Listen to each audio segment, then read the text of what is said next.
Hej, jeg hedder Laura, og i sidste uge udkom en bog på dansk, denne her Regenerativ Ledelse, som jeg skrev for 4-5 år siden med min engelske kollega Giles Hutchins, og det seneste år har jeg brugt virkelig meget tid på at gennemskrive den på dansk, og sammen med andre finde sproget for det regenerative frem på dansk. Så den her lille bog er virkelig blevet sådan et hjertebarn for mig, og jeg var virkelig spændt på, at den skulle komme ud i sidste uge. På mange måder var det ret sårbart at udkomme på mit modersmål. Jeg har altid arbejdet primært internationalt, og der har været et eller andet lidt trygt i, at der ikke er så mange, der kender til mig og mit arbejde herhjemme. At jeg har kunne gemme mig lidt, men internationalt har jeg arbejdet virkelig længe på denne her dagsorden.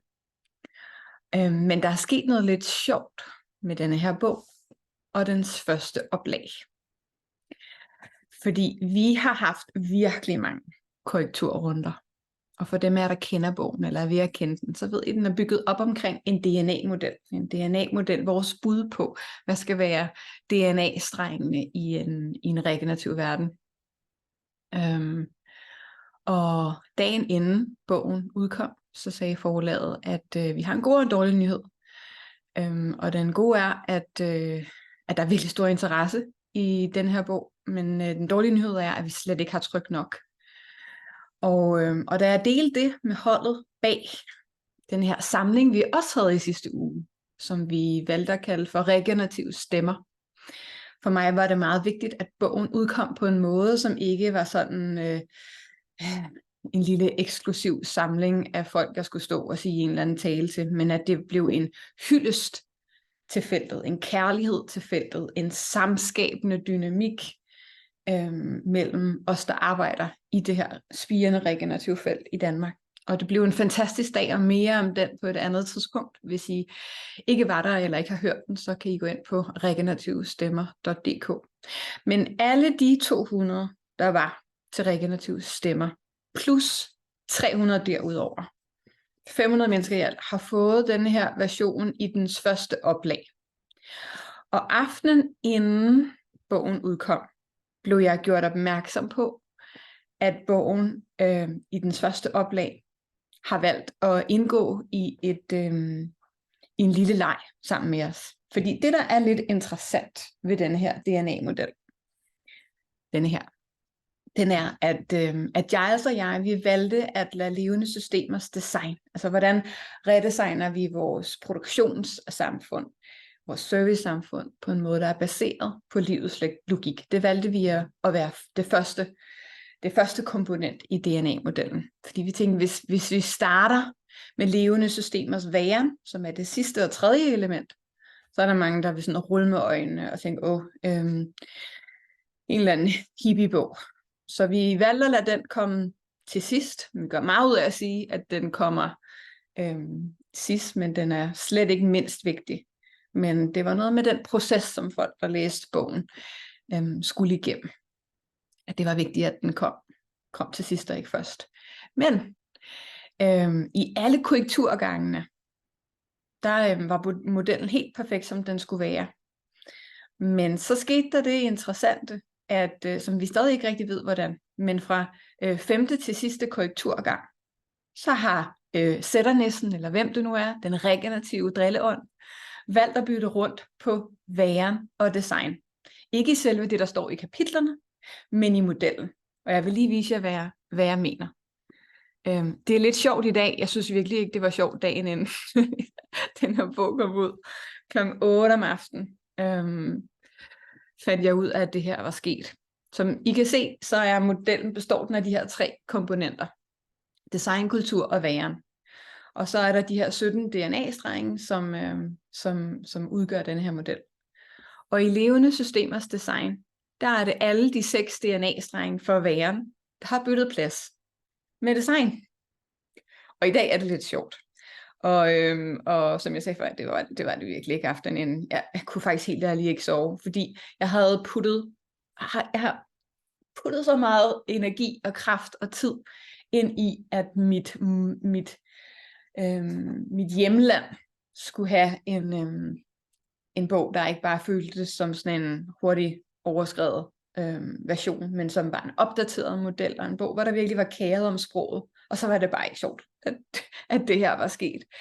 Men efter et par dage, så synes jeg, det var lidt sjovt, hvordan at modellen inviterede os ind til at arbejde med den på en lidt dybere måde. Det, der også er sket her, at det samme er sket inde i der er ligesom et kapitel for hver af de 3 komponenter, og der har den gjort det samme. Den er grøn, og design har altid været grøn i vores kommunikation af modellen. Så det er, som det skal være, så når man bare lige bladrer det igennem hurtigt, og når man har været igennem 4-5 korrekturgange, hvor alt er, som det skal være, så begynder man jo ikke, så kigger man jo ikke længere efter de ting, så kigger man kun efter de ting, man rent faktisk ændrede og rettet.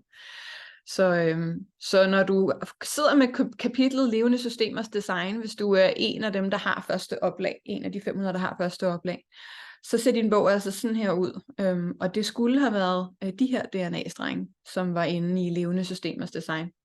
Og de står så nu affald af næring, altså cirkulær økonomi og biomimetik og biofili og regenerative materialer og økosystemisk designtænkning. Det står nu inde i kapitlet omkring levende systemers væren. Men som jeg sagde, det er ikke selve teksten, det er i figuren, at der har været lidt drillerier. Og det er jo interessant at gennemgå eller gå til det med en regenerativ tilgang. Min mand, han sagde på den der måde, som folk der kender en godt, at hvad vil den regenerative Laura, hvordan vil hun gå til denne her i gåseøjne fejl. Og den regenerative Laura vil jo folde mere ud. Hvad er det egentlig, modellen inviterer os ind til? Måske inviterer den os til at arbejde lidt dybere med den. Måske inviterer den ind til refleksion på en dybere måde. Måske er det ikke bare en stagneret model. Måske er den i spil i en levende bevægelse. Og selvfølgelig var det jo vildt irriterende at blive stillet det spørgsmål, da jeg sad der. Men livet er lidt sjovere at gå igennem, hvis vi ser fejl som invitationer til at gå dybere. Og vi lader den ikke blive sådan i de kommende oplag. Der tager vi den tilbage til, hvordan den er tænkt i sit udgangspunkt. Så det er jer med første oplag, der er heldig at have den legesyge version af modellen.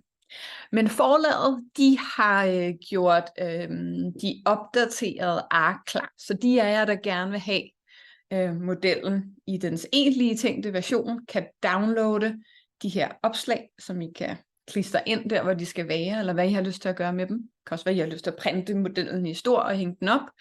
Det er op til jer. Og så har forlaget givet jer den gave, at I får e-bogsversionen gratis. Så der skal I bare klikke på det link, som jeg har puttet herned i den her video, eller også skrive til forlaget Content Publishing. I skal helst ikke skrive til mig. Men skriv til forlaget, hvis der skulle være noget galt med linksene, eller hvis I har spørgsmål. Og så kan I selv vælge, om I vil have den legesyge model, eller sådan som modellen egentlig er tænkt. Og til de af jer, som er gået forgæves nu, vi beklager mega meget, men der har simpelthen været så stor interesse for bogen, så selvom andet oplag ikke findes i butikkerne eller online endnu, så kommer den snart i butikkerne. I kan forudbestille. Og tredje oplag er faktisk også sat i produktion, så vi håber, at vi ikke løber tør igen. Men tak for at indgå i et responderende samspil. Tak for at lytte til den her lille video. Tak 1000 mange gange til jer, der var med til Regenerative Stemmer. Og tak til jer alle, der har første oplag, fordi I har alle sammen været med til at sende et signal til bogbutikker og så videre, om at der er en kæmpe interesse for det regenerative felt i Danmark, så de skal bestille hjem, så der er rigeligt i deres butikker. Tusind tak for jeres interesse. Ha' en god dag. Hej.